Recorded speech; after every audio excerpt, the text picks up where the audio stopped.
Defeat of Darius. Thus far Alexander had had only the lieutenants and generals of the Persian monarch to contend with. Darius had, at first, looked upon the invasion of his vast dominions by such a mere boy, as he called him, and by so small an army, with contempt. He sent word to his generals in Asia Minor to seize the young fool, and send him to Persia bound hand and foot. By the time, however, that Alexander had possessed himself of all Asia Minor, Darius began to find that, though young, he was no fool, and that it was not likely to be very easy to seize him. Accordingly Darius created an immense army himself, and advanced to meet the Macedonians in person. Nothing could exceed the pomp and magnificence of his preparations. There were immense numbers of troops, and they were of all nations. There were even a great many Greeks among his forces, many of them enlisted from the Greeks of Asia Minor. There were some from Greece itself, mercenaries as they were called, that is, soldiers who fought for pay, and who were willing to enter into any service which would pay them best. There were even some Greek officers and councillors in the family and court of Darius. One of them, named Charidemus, offered to the king very much by the free opinion which he expressed of the uselessness of all his pomp and parade in preparing for an encounter with such an enemy as Alexander. "Perhaps," said Charidemus, "you may not be pleased with my speaking to you plainly, but if I do not do it now, it will be too late hereafter. This great parade and pomp, and this enormous multitude of men, might be formidable to your Asiatic neighbours, but such sort of preparation will be of little avail against Alexander and his Greeks. Your army is resplendent with purple and gold. No one who had not seen it could conceive of its magnificence, but it will not be of any avail against the terrible energy of the Greeks. Their minds are bent on something very different from idle show. They are intent on securing the substantial excellence of their weapons, and on acquiring the discipline and the hardihood essential for the most efficient use of them. They will despise all your parade of purple and gold. They will not even value it as plunder. They glory in their ability to dispense with all the luxuries and conveniences of life. They live upon the coarsest food. At night they sleep upon the bare ground. By day they are always on the march. They brave hunger, cold, and every species of exposure with pride and pleasure, having the greatest contempt for anything like softness and effeminacy of character. All this pomp and pageantry, with inefficient weapons and inefficient men to wield them, will be of no avail against their invincible courage and energy, and the best disposition that you can make of all your gold and silver and other treasures is to send it away, and procure good soldiers with it, if indeed gold and silver will procure them." The Greeks were habituated to energetic speaking as well as acting, but Charidemus did not sufficiently consider that the Persians were not accustomed to hear such plain language as this. Darius was very much displeased. In his anger he condemned him to death. "Very well," said Charidemus, "I can die, but my avenger is at hand. My advice is good, and Alexander will soon punish you for not regarding it." Very gorgeous descriptions are given of the pomp and magnificence of the army of Darius, as he commenced his march from the Euphrates to the Mediterranean. The Persians worshipped the sun and fire. Over the king's tent there was an image of the sun in crystal, and supported in such a manner as to be in the view of the whole army. They had also silver altars, on which they kept constantly burning what they called the sacred fire. These altars were borne by persons appointed for the purpose, who were clothed in magnificent costumes. Then came a long procession of priests and magi, who were dressed also in very splendid robes. They performed the services of public worship. Following them came a chariot consecrated to the sun. It was drawn by white horses, and was followed by a single white horse of a large and noble form, which was a sacred animal, being called the horse of the sun.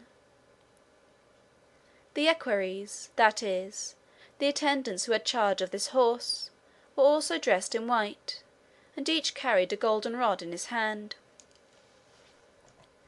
There were bodies of troops distinguished from the rest, and occupying positions of high honour, but these were selected and advanced above the others, not on account of their courage, or strength, or superior martial efficiency, but from considerations connected with their birth and rank and other aristocratic qualities. There was one body called the kinsmen, who were the relatives of the king, or at least so considered, though as there were 15,000 of them, it would seem that the relationship could not have been in all cases very near. They were dressed with great magnificence, and prided themselves on their rank, their wealth, and the splendour of their armour. There were also Cours called the Immortals. They were 10,000 in number. They wore a dress of gold tissue, which glittered with spangles and precious stones. These bodies of men, thus dressed, made an appearance more like that of a civic procession, on an occasion of ceremony and rejoicing, than like the march of an army. The appearance of the king in his chariot was still more like an exhibition of pomp and parade. The carriage was very large, elaborately carved and gilded, and ornamented with statues and sculptures. Here the king sat on a very elevated seat in sight of all. He was clothed in a vest of purple, striped with silver, and over his vest he wore a robe glittering with gold and precious stones. Around his waist was a golden girdle, from which was suspended his scimitar, a species of sword, the scabbard of which was resplendent with gems. He wore a tiara upon his head of very costly and elegant workmanship, and enriched, like the rest of his dress, with brilliant ornaments. The guards who preceded and followed him had pikes of silver, mounted and tipped with gold. It is very extraordinary that King Darius took his wife and all his family with him, and a large portion of his treasures, on this expedition against Alexander. His mother, whose name was Sisygambis, was in his family, and she and his wife came, each in her own chariot, immediately after the king. Then there were 15 carriages filled with the children and their attendants, and 300 or 400 ladies of the court, all dressed like queens. After the family there came a train of many hundreds of camels and mules, carrying the royal treasures. It was in this style that Darius set out upon his expedition, and he advanced by a slow progress toward the westward, until at last he approached the shores of the Mediterranean Sea. He left his treasures in the city of Damascus, where they were deposited under the charge of a sufficient force to protect them, as he supposed. He then advanced to meet Alexander, going himself from Syria toward Asia Minor, just at the time that Alexander was coming from Asia Minor into Syria. It will be observed by looking upon the map that the chain of mountains called Mount Taurus extends down near to the coast at the northeastern corner of the Mediterranean. Among these mountains there are various tracts of open country, through which an army may march to and fro, between Syria and Asia Minor. Now it happened that Darius, in going toward the west, took a more inland route than Alexander, who, on coming eastward, kept nearer to the sea. Alexander did not know that Darius was so near, and as for Darius, he was confident that Alexander was retreating before him. For, as the Macedonian army was so small, and his own forces constituted such an innumerable host, the idea that Alexander would remain to brave a battle was, in his opinion, entirely out of the question. He had, therefore, no doubt that Alexander was retreating. It is, of course, always difficult for two armies, 50 miles apart, to obtain correct ideas of each other's movements. All the ordinary intercommunications of the country are of course stopped, and each general has his scouts out, with orders to intercept all travellers, and to intercept the communication of intelligence by every means in their power. In consequence of these and other circumstances of a similar nature, it happened that Alexander and Darius actually passed each other, without either of them being aware of it. Alexander advanced into Syria by the plains of Issus, marked A upon the map, and a narrow pass beyond, called the Gates of Syria, while Darius went farther to the north, and arrived at Issus after Alexander had left it. Here each army learned, to their astonishment, that their enemy was in their rear. Alexander could not credit this report when he first heard it. He dispatched a galley with 30 oars along the shore, up the Gulf of Issus, to ascertain the truth.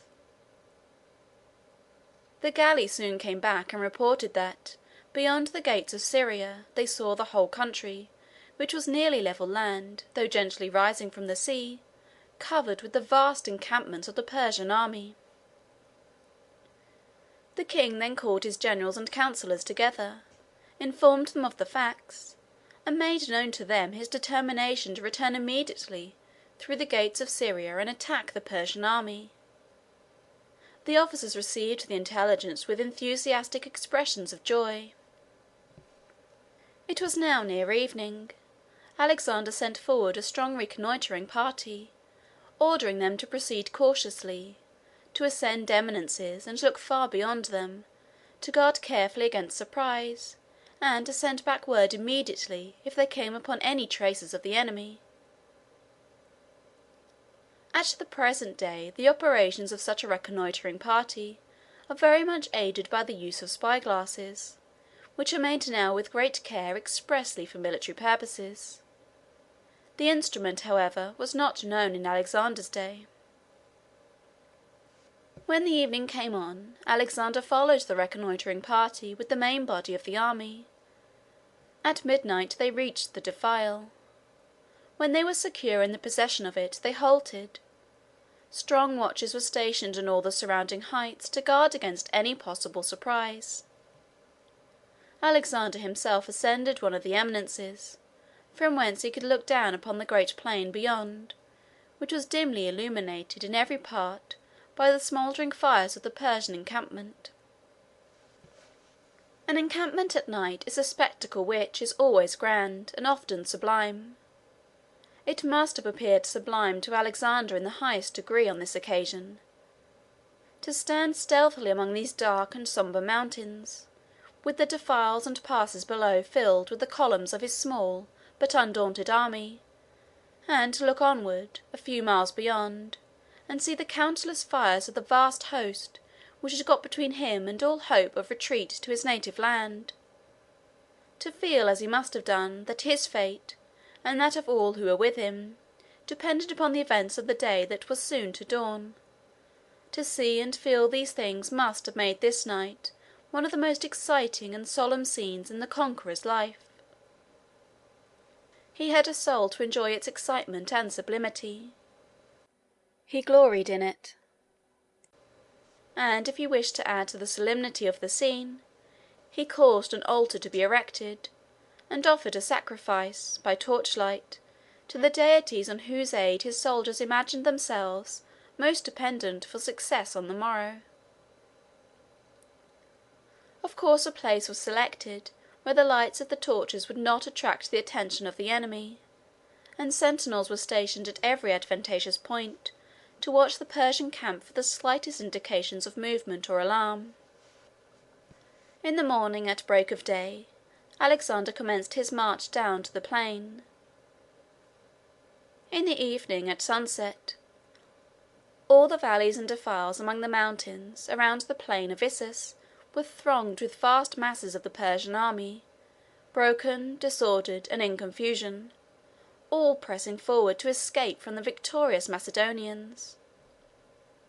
They crowded all the roads, they choked up the mountain passes, they trampled upon one another, they fell, exhausted with fatigue and mental agitation. Darius was among them, though his flight had been so sudden that he had left his mother and his wife and all his family behind. He pressed on in his chariot as far as the road allowed his chariot to go, and then, leaving everything behind, he mounted a horse and rode on for his life. Alexander and his army soon abandoned the pursuit, and returned to take possession of the Persian camp. The tents of King Darius and his household were inconceivably splendid, and were filled with gold and silver vessels, caskets, vases, boxes of perfumes, and every imaginable article of luxury and show. The mother and wife of Darius bewailed their hard fate with cries and tears, and continued all the evening in an agony of consternation and despair. Alexander, hearing of this, sent Leonatus, his former teacher, a man of years and gravity, to quiet their fears and comfort them, so far as it was possible to comfort them. They supposed that Darius was killed, and the mother was mourning bitterly for her son, and the wife for her husband. Leonatus, attended by some soldiers, advanced toward the tent where these mourners were dwelling. The attendants at the door ran in, and informed them that a body of Greeks were coming. This threw them into the greatest consternation. They anticipated violence and death, and threw themselves upon the ground in agony. Leonatus waited some time at the door for the attendants to return. At length he entered the tent. This renewed the terrors of the women. They began to entreat him to spare their lives, at least until there should be time for them to see the remains of the son and husband whom they mourned, and to pay the last sad tribute to his memory. Leonatus soon relieved their fears.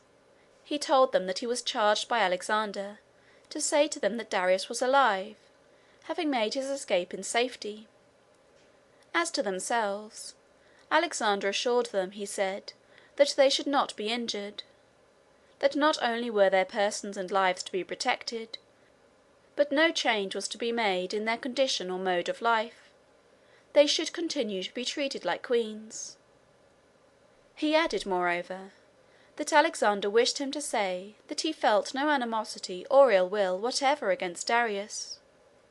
He was but technically his enemy, being only engaged in a generous and honourable contest with him for the empire of Asia. Saying these things, Leonatus raised the disconsolate ladies from the ground, and they gradually regained some degree of composure. Alexander himself went to pay a visit to the captive princesses the next day. He took with him Hephaestion. Hephaestion was Alexander's personal friend. The two young men were of the same age, and though Alexander had the good sense to retain in power all the old and experienced officers which his father had employed, both in the court and army, he showed that, after all, ambition had not overwhelmed and stifled all the kindlier feelings of the heart by his strong attachment to this young companion. Hephaestion was his confidant, his associate, his personal friend. He did what very few monarchs have done, either before or since, in securing for himself the pleasures of friendship and of intimate social communion with a heart kindred to his own, without ruining himself by committing to his favourite powers which he was not qualified to wield.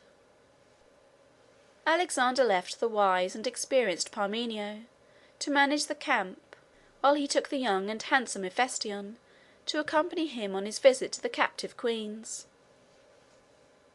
When the two friends entered the tent, the ladies were, for some cause, deceived and mistook Hephaestion for Alexander, and addressed him accordingly with tokens of high respect and homage. One of the attendants immediately rectified the mistake, telling them that the other was Alexander. The ladies were at first overwhelmed with confusion, and attempted to apologize, but the king reassured them at once by the easy and good-natured manner with which he passed over the mistake, saying it was no mistake at all. "It is true," said he, "that I am Alexander, But then he is Alexander too." The wife of Darius was young and very beautiful, and they had a little son who was with them in the camp. It seems almost unaccountable that Darius should have brought such a helpless and defenceless charge with him into camps and fields of battle. But the truth was that he had no idea of even a battle with Alexander, and as to defeat, he did not contemplate the remotest possibility of it. He regarded Alexander as a mere boy, energetic and daring, it is true, and at the head of a desperate band of adventurers, but he considered his whole force as altogether too insignificant to make any stand against such a vast military power as he was bringing against him. He presumed that he would retreat, as fast as possible, before the Persian army came near him. The idea of such a boy, coming down at break of day from narrow defiles of the mountains, upon his vast encampment covering all the plains, and in 12 hours putting the whole mighty mass to flight, was what never entered his imagination at all. The exploit was indeed a very extraordinary one. Alexander's forces may have consisted of 40,000 or 50,000 men, and, if we may believe their story, there were over 100,000 Persians left dead upon the field. Many of these were, however, killed by the dreadful confusion and violence of the retreat, as vast bodies of horsemen, pressing through the defiles,